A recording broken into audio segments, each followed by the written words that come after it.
Le trajet jusqu'à la maison de ma belle-sœur a duré un peu moins de 3 heures, et j'ai passé la majeure partie de ce temps à regarder le paysage passer. Des rues familières et animées de notre banlieue à quelque chose de plus vaste, de plus vert et de discrètement intimidant, en direction de la Normandie.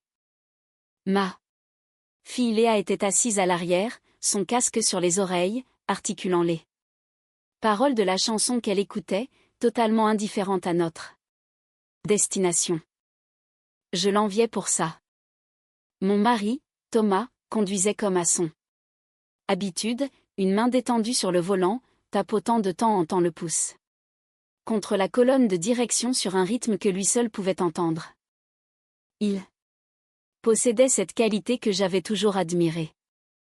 Cette capacité à avancer dans le monde sans se mettre sur la défensive. Je ne partageais pas cette qualité. J'étais sur le qui-vive depuis mardi, lorsque son frère Julien avait appelé pour confirmer que nous venions toujours à la grande fête d'anniversaire de Victoire. Ça va bien se passer, a dit Thomas sans que j'aie besoin d'ajouter un mot. Je sais, ai-je répondu. Aucun de nous deux ne me croyait. Je veux être juste envers Victoire. Au cours des 6 années de mariage entre Thomas et moi, j'ai essayé de trouver la version d'elle avec laquelle il a grandi, la grande sœur qui lui aurait apparemment appris à faire du vélo, qui lui glissait un dessert supplémentaire en cachette, qu'il appelait toutes les semaines pendant sa première année d'université. Cette Victoire-là a existé. J'en suis convaincue. C'est juste que je ne l'ai jamais rencontrée. Personnellement. La Victoire que je connaissais était sophistiquée d'une manière qui ressemblait à une mise en garde. Elle affichait sa richesse discrètement. Mais avec précision, rien de tape à accent grave-l'œil, rien de criard, juste un assemblage constant et minutieux de choses qui coûtaient plus cher que notre budget course mensuel. Elle vivait à 40 minutes de la grande ville dans un vaste domaine que la famille de son mari Arnaud avait fait construire dans les années 90, rénové 2 fois depuis, et qui possédait une allée si longue qu'on ne pouvait pas apercevoir la porte d'entrée depuis la route. Nous étions invités chaque année à leur grande réception estivale. Nous y étions allés 2 fois auparavant. À chaque fois, j'étais rentrée chez moi avec le sentiment d'avoir échoué à un test dont on ne m'avait pas prévenu de l'existence. Cette année était différente uniquement parce que Léa était en âge de remarquer les choses. Elle avait 9 ans maintenant, ce qui signifiait qu'elle était assez grande pour saisir le ton d'une voix, assez grande pour ressentir le poids bien particulier d'être dévisagée et jugée insuffisante. Je l'avais habillée avec soin ce matin-là, une robe d'été bleu pâle que j'avais trouvée dans une petite boutique du centre-ville, des sandales blanches, les cheveux tressés en arrière comme elle l'aimait. Elle s'était regardée dans le miroir et avait dit qu'elle se trouvait jolie. J'étais entièrement d'accord avec elle et je le pensais sincèrement. Je m'étais habillée avec soin moi aussi. Une robe en lin vert que j'avais depuis 2 étés, encore en bon état, un vêtement dans lequel je me sentais toujours bien. Thomas portait un pantalon en toile beige et une chemise blanche, les manches déjà retroussées jusqu'au coude avant même que nous ayons quitté la maison. Il avait l'air de lui-même, tout simplement. J'avais toujours trouvé cela remarquable. Nous sommes arrivés devant la grille. Au bout de l'allée un peu après midi.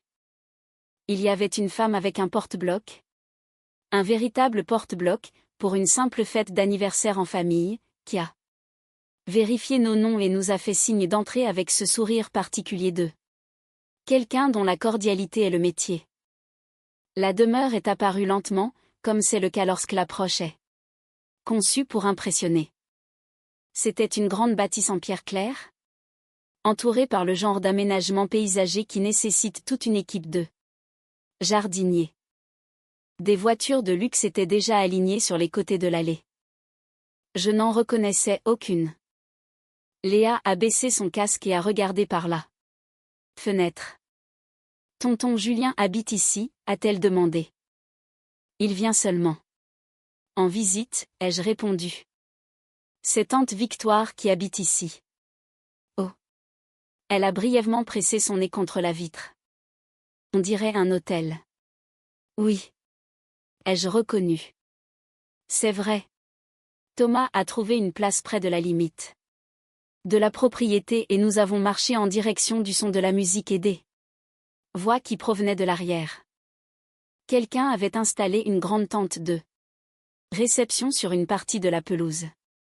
Il y avait des tables rondes avec des nappes blanches, un bar tenu par un traiteur près du mur du jardin, des enfants qui couraient en petits groupes éparpillés près d'une fontaine dont j'étais presque certaine qu'elle n'était que décorative. Toute la scène avait des allures de mise en scène, comme la photo de catalogue d'un mode de vie que je n'avais jamais envisagé de m'offrir. Victoire nous a trouvés dans les 4 minutes suivant notre arrivée. Je le sais parce que j'avais compté, de la même manière qu'on compte les secondes. Pendant un orage en attendant ce qui va suivre. Elle portait du blanc, bien sûr. Qu'elle portait du blanc, un ensemble en plan lin qui coûtait probablement plus cher que ma propre robe sur ces 2 années d'existence. Son brushing était impeccable. Elle tenait une flûte de champagne d'une main et affichait l'expression de quelqu'un qui avait anticipé ce moment précis. Thomas, a-t-elle dit en le serrant dans ses bras comme elle le faisait toujours, comme si c'était elle qui accordait cette étreinte. Puis elle m'a regardé. Céline. Tu es venue. Nous sommes venus, ai-je corrigé. Joyeux anniversaire. Victoire. Elle a baissé les yeux vers Léa. Et ça doit être Léa, a-t-elle dit. Comme tu as l'air mignonne. La façon dont elle a prononcé le mot mignonne, s'est logée quelque part dans ma poitrine comme une écharde. Ce n'était pas un compliment, c'était une classification. Léa, qui n'avait pas encore appris à entendre ce que les mots faisaient sous ce qu'ils disaient, a souri et a dit merci.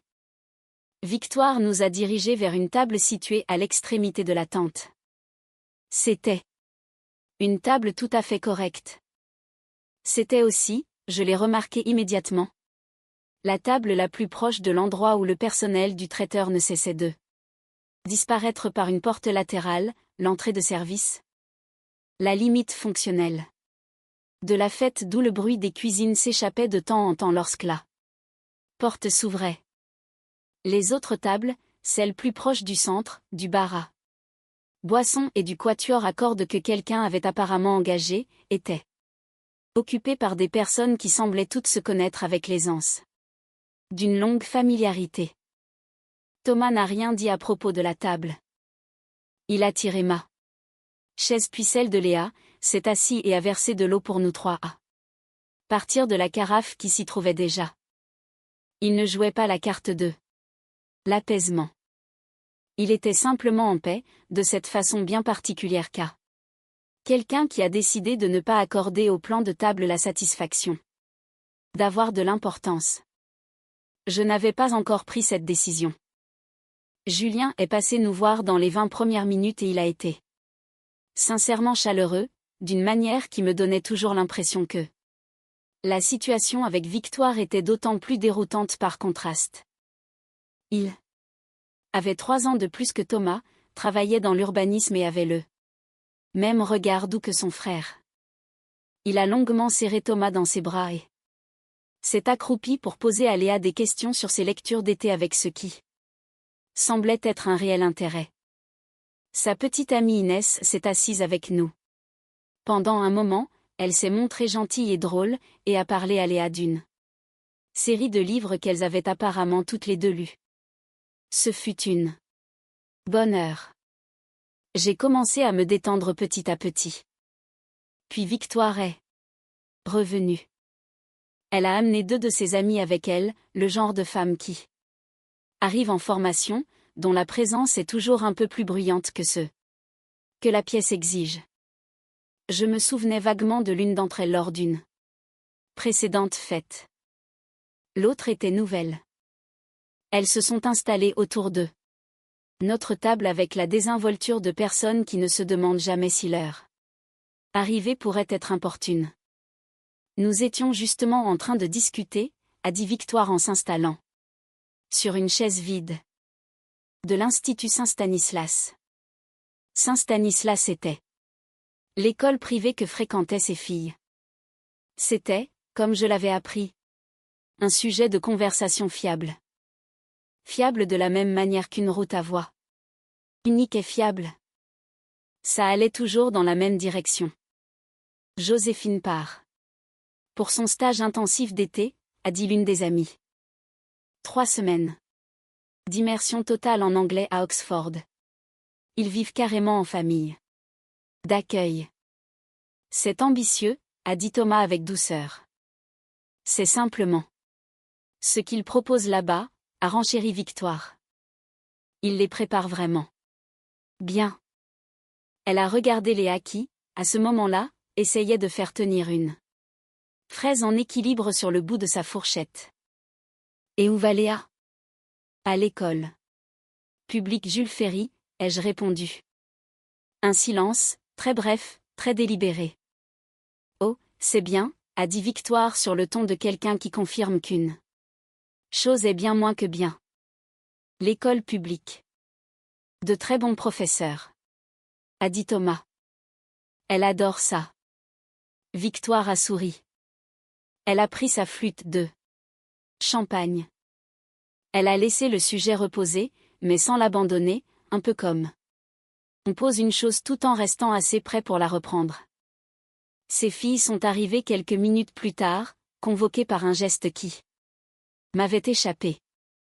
Joséphine avait 11 ans et Garance en avait 7, et elle était habillée de façon identique, ce qui suggérait une coordination minutieuse, dans des robes en broderie anglaise jaune pâle dont même moi je pouvais voir qu'elles coûtaient une fortune.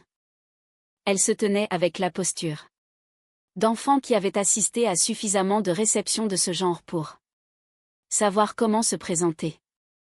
Garance a regardé Léa. Léa a regardé Garance. Salut, a dit Léa. Salut, a dit Garance. Et puis, avec la franchise dévastatrice d'une enfant de 7 ans qui avait complètement assimilé son environnement, elle a pointé du doigt la robe de Léa et a dit, ma mère dit que cette marque vient d'un magasin normal.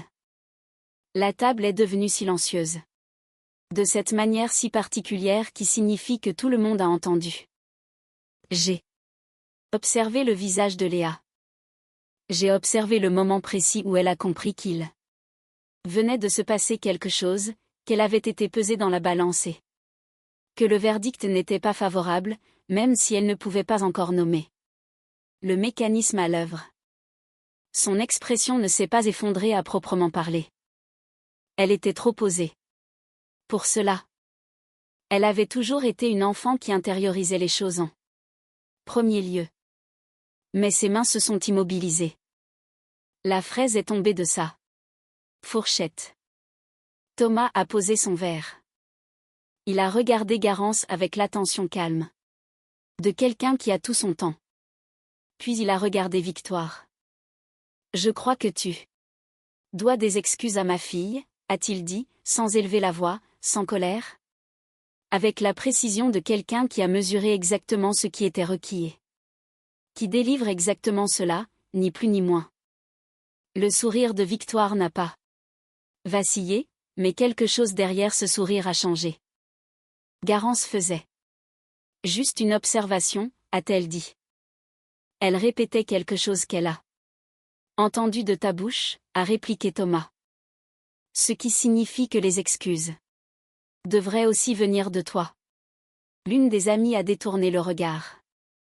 Julien, qui était revenu à la table pendant tout ce temps, est resté parfaitement immobile. Victoire a posé sa flûte de champagne. Thomas, je ne pense vraiment pas que nous avons fait 3 heures de route, a-t-il coupé. Nous sommes assis à cette table. Nous nous sommes montrés courtois. Il a jeté un coup d'œil à Léa qui le regardait avec de grands yeux. Elle a 9 ans, Victoire. Le silence qui a suivi a duré assez longtemps pour devenir une déclaration en soi. Victoire ne s'est pas excusée. Cela m'a dit tout ce dont je n'étais pas certaine auparavant. Thomas s'est tourné vers Léa. Il s'est penché et a redressé la bretelle de sa robe d'une main, un petit geste posé et délibéré. Tu es magnifique, a-t-il dit. Tu as toujours eu un goût excellent. Le menton de Léa s'est relevé d'à peine 1 centimètre. C'était suffisant. J'ai repoussé ma chaise. Je crois que nous allons y aller, ai-je dit. J'ai gardé une voix égale. Je ne jouais pas la carte du calme. Je le ressentais vraiment, de cette façon qui survient parfois quand la chose que vous redoutiez a fini par arriver. Et s'est avérée surmontable. Merci de nous avoir reçus, Victoire. Julien nous a accompagnés jusqu'à la voiture. Il a serré Thomas dans ses bras, l'air peiné, et a dit quelque chose à voix basse que je n'ai pas pu entendre. Il s'est accroupi devant Léa. Ta robe est super, lui a-t-il dit. Je veux que tu le saches. Je sais, a répondu Léa. Et puis, il y avait quand même de très bonnes fraises à la fête. Julien a ri. Ce fut le seul son authentique que j'ai entendu de tout l'après-midi. Nous avons fait le chemin en sens inverse, la grande bâtisse disparaissant derrière nous de la même manière lente qu'elle était apparue, progressivement. Sans faire de drame. Léa avait remis son casque dans les 10 premières minutes. J'ai regardé les arbres sauvages remplacer les jardins manucurés par la vitre. Passager. Ça va, m'a demandé Thomas. Oui, ai-je répondu. Et cette fois-ci, j'y croyais. J'ai repensé à Léa à table, à l'instant où ses mains se sont figées, à la fraise qui tombait. Et puis j'ai pensé au petit centimètre dont son menton s'était relevé quand son père lui a dit qu'elle était magnifique. J'ai pensé à la façon dont ces 2 moments vivraient en elle, tous les 2, et auxquels elle se rappellerait le plus longtemps. Je connaissais les enfants. Je savais comment fonctionnait la mémoire à 9 ans. Elle se souviendrait du menton relevé. 2 jours après la fête, Julien a appelé Thomas. J'étais dans la cuisine et je pouvais entendre un côté de la conversation. Surtout des bruits d'écoute et un mot occasionnel. Quand Thomas est entré, il a posé son téléphone sur le plan de travail et est resté planté là un instant. Victoire a eu une discussion avec Garance, a-t-il dit. Apparemment, c'est devenu gênant. Garance a pleuré. Je me suis versé du café et je n'ai rien dit. Julien a dit qu'elle était dans un état d'esprit difficile depuis notre départ. Certains des autres invités ont fait des commentaires avant même que nous ayons atteint le portail. J'ai repensé à la femme avec le porte-bloc. J'ai pensé à la table près de l'entrée des cuisines. J'ai pensé aux mots mignonnes. Avec son écharde cachée à l'intérieur. Comment va Léa, a-t-il demandé. J'ai pensé à ma fille ce matin-là, mangeant ses céréales et lisant un livre qu'elle avait apporté à table, balançant les jambes, complètement absorbée, les cheveux un peu ébouriffés. Portant un t-shirt avec un petit imprimé de fraises sur la poche qu'elle avait choisie elle-même dans un magasin qui ne nécessitait pas de réservation pour y entrer. Elle est parfaite, ai-je dit. Et ce qui lit avait avec cette réponse, ce que j'ai compris plus clairement que jamais. Auparavant, assise dans ma propre cuisine avec mon café qui me chauffait les mains, c'est que cela n'avait rien à voir avec la robe, ni avec l'école, ni avec la longueur de l'allée ou l'emplacement de la table près de la porte des cuisines. Cela avait à voir avec le menton, ce petit centimètre, la façon dont un enfant apprend qui il est, non pas à travers les personnes qui essaient de le rabaisser, mais à travers celles qui se tiennent là dans la pièce et qui refusent de laisser ce rabaissement l'atteindre. Avant ce genre de réception, j'avais l'habitude de m'inquiéter de ce que nous N'avions pas la bonne voiture, les bonnes marques, la bonne école avec le bon nom qui ouvrait les bonnes portes. Je restais planté devant mon placard et je faisais des calculs sur l'impression que j'étais capable de produire et si cela serait suffisant. Je ne faisais plus cela. Ou plutôt, je comprenais maintenant que je m'étais trompé de calcul depuis le début. La bonne chose à calculer est à la fois plus simple et plus difficile, et n'a rien à voir avec un quelconque magasin, normal ou autre. C'est ce que vous dites quand les mains de votre enfant de 9 ans se figent. C'est la rapidité avec laquelle vous le dites. C'est le fait de savoir si elle entend, sous les mots, que la norme qu'on lui applique n'est pas celle qu'elle est obligée d'accepter. Léa l'avait entendu.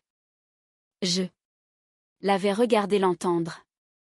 C'est la chose avec laquelle j'ai conduit pour rentrer à la maison, passant le portail et descendant la longue route pour retrouver le paysage que je reconnaissais, celui qui ne nécessitait pas de porte-bloc pour y entrer.